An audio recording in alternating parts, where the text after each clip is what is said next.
Jimmy, I thought maybe Pedro Leon could push for an outfield spot, but the injuries killed his chance. So without Leon, which surprise outfield candidate maybe could emerge if Jake Meyers doesn't step it up in camp? It feels like I'm cheating saying this after the last two games, but Justin Dearden was a guy that I kind of had pegged, going into camp, just because what he did last year at the AA, AAA level, undrafted free agent following that COVID draft, probably would have been selected in the top 10 rounds if it wasn't for a 5-round draft. But just a really good left-handed bat. I mean, you see the power to all fields. You saw the home run to left center. You saw him pull one today. Really good hitter. Doesn't strike out a ton. He draws walks.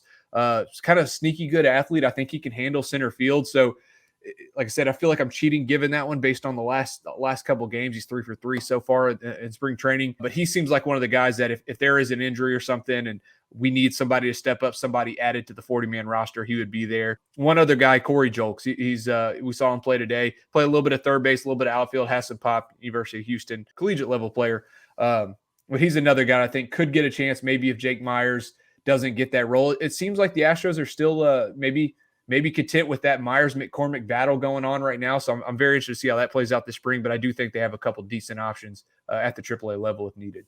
Is Metajevic kind of the guy then as far as making the roster, especially because he's got that first base ability to, play defense over there?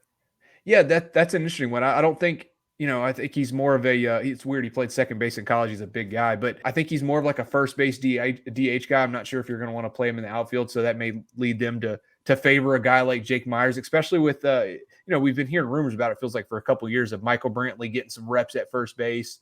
And then if you do end up, carrying a guy like Yainer Diaz, he can have first base as well. So I think Metajevic has a nice bat that you'd like to have off the bench, a guy that can kind of provide some pop real quick.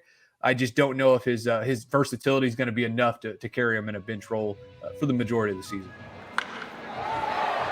You're listening to Houston Sports Talk.